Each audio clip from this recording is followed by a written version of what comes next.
Hello viewers, my name's Jordan Golson and this is the Toyota RAV4 Prime. So let's see what it's all about.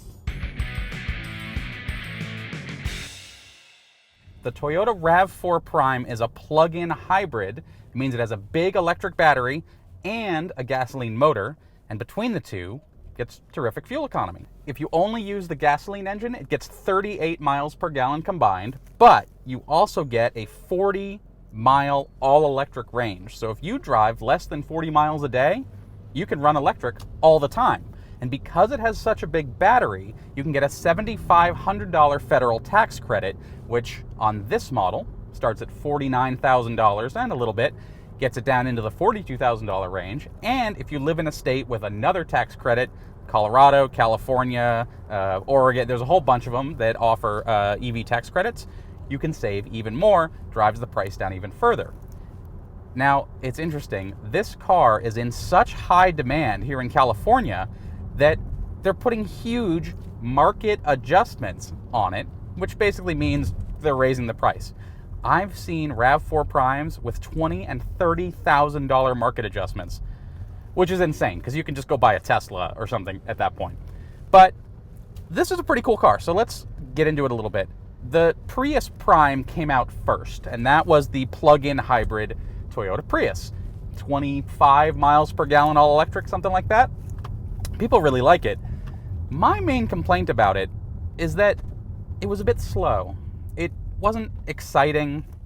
The main benefit to EVs, to me, especially for people who are a little skeptical about it, is the performance. You put your foot down, you get all sorts of instant torque, the car just goes, and it's great. Prius Prime doesn't really do that. This guy does, though. It's got 300 horsepower, not a very big car, but it's got all that low-end torque thanks to the big battery and the electric motor. This is actually the second fastest Toyota 0 to 60, except for the Toyota Supra with the bigger engine. Toyota says 5.7 miles, 0 to 60. I don't know, that seems a little fast. Under 6 seconds though. It's truly quick. So if you're looking for like a sporty crossover, here's your car. Weird, right? People don't usually think of the RAV4 as like the sporty option, but I think on the exterior, it does look pretty good. It's not boring at all, unlike some Toyotas. Like Toyota's new design language is pretty strong, I think. Up at the front, looks good. LED lights everywhere. You got some RAV4, Prime badging, all that stuff. And, you know, it's pretty nice. Inside, surprisingly roomy. Back seats, plenty of room. Front seats, not too bad. Lots of cargo space because it's just a two-row. It feels really big in here. RAV4 used to be smaller, but everything's getting bigger now, right? Let's talk about the drive a little bit. Toyota has been building hybrids for a very long time, 20 years now, and they're really good at it. You drive this around, it feels just like a regular car, even as the engine turns itself on and off, or it's in full electric mode. You're just driving it around. You can barely notice, if you're really paying attention, the engine turning off and on. It's turned off and on me a few times here, and I haven't been able to tell. It's so smooth the way the engine starts and stops. Like there's no shudder, there's no shaking of the car, there's none of that. It's just driving along, and sometimes you have an engine, and sometimes you don't. You just have an electric motor. It's really, really good. And I think Toyota, unsurprisingly, has some of the best hybrids you can buy. The only complaint I have is at very low speed braking. The brake isn't quite, it's very grabby. You just touch it a little bit and you really come to a stop. And part of that is due to the electric motor and the hydraulic brakes and the way those intermix. And really, unless you're looking for it specifically, you're not going to notice. Most people wouldn't see it. I drive a lot of cars, feel a lot of brake pedals, and so I can feel that it's a little bit different. In here, typical RAV4, nothing too different. Big screen, riding high. You got these useless buttons on the sides, but you do get actual volume knob, which is great. And I really like the new RAV4. They got these rubberized volume knobs. It's actually really cool. And they also have the same rubberized knob on these huge climate control knobs. I really like it. It feels good. You can use it with gloves. Everything looks good. Thank goodness that people are still doing physical volume knob and climate control, because a lot of car companies are getting away from that. Not Toyota, thank goodness. Steering wheel. This is typical Toyota steering wheel. Adaptive cruise buttons on the right, stereo and control of the screen on the left, easy enough. And we don't have the annoying stalk because Toyota has gotten away from that. This does have standard Toyota Sense. That's their active safety features, which every Toyota has now, and I have to commend them for that. Adaptive cruise control, automatic emergency braking, lane keep assist, sort of an active steering thing. It's not a hands-off, but it's pretty good. Keeps you in your lane. All that's really nice. This one has a 360 camera that's pretty good. Backup camera, that's standard in every car now. It's got all the safety stuff you need. And if you buy a Toyota, all that's standard now. Every new Toyota has it. Even like the older versions like the 4Runner. It's amazing that they've been able to do that, and other car companies don't. But it helps that Toyota's one of the biggest car brands in the world. They sell a lot of cars, and so they can afford to pay for all that. So interior, moving down, you got the climate control, that's good. This one has heated and cooled seats, which is nice. And actually we can demonstrate the power. It's happy to just take off. It does get a little loud when the gasoline motor sort of revs up, but who cares? It's, you know, it's a RAV4. So, as I was saying, heated and cooled seats. You got a big button here for turn the traction control on and off. Why would you want to do that? I don't know. Then you move further down, you have a single USB-A plug. If I'm going to have a criticism, it's going to be around the USB ports.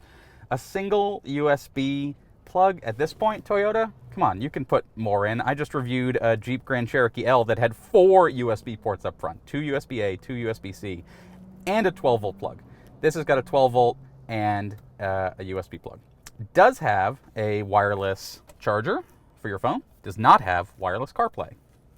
That'll be coming to more cars soon. It also has an auto hold button here. And then you've got some interesting drive mode buttons. One, you've got the drive modes, so you can turn it left to go into eco, turn it right to go into sport, or push to go into normal.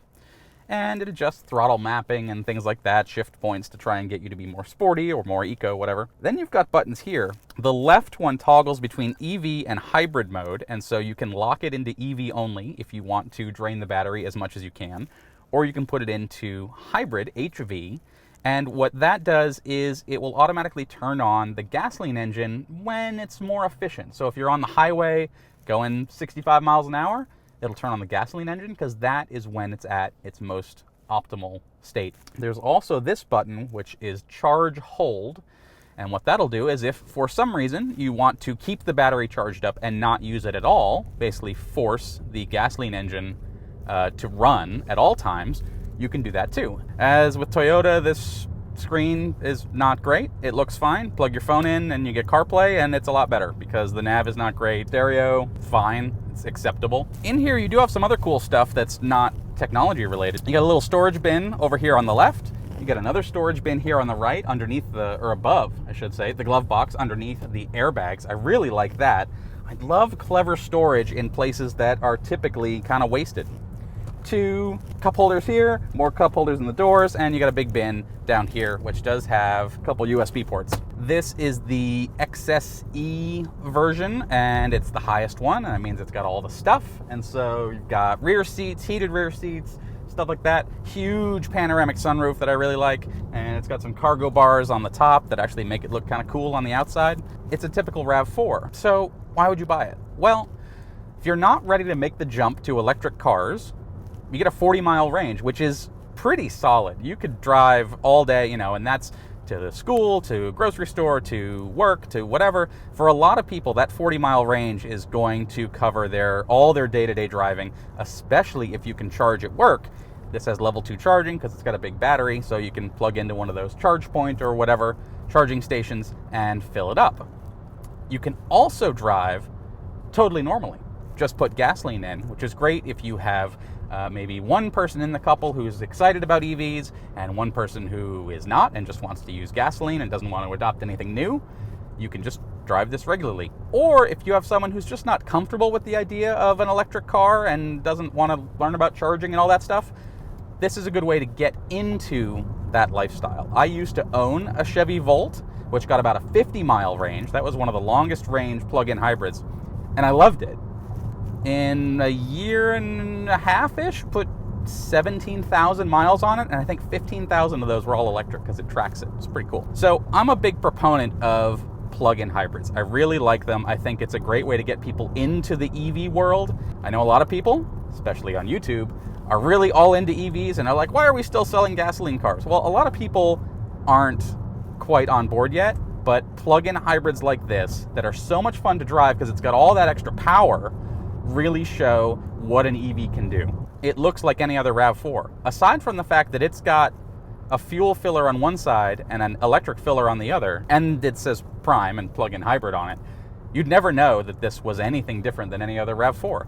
It looks pretty much identical, but you can go drive for 40 miles all electric, and that's pretty cool. So that's basically my spiel on the RAV4 Prime. There's not a lot to talk about because inside it's the same as any other RAV4. It's just the drive, which is fantastic. 40 miles all electric. That sums up this car. Big tax breaks, and they're really hard to find right now. But if you can find one, I think you'll really like it.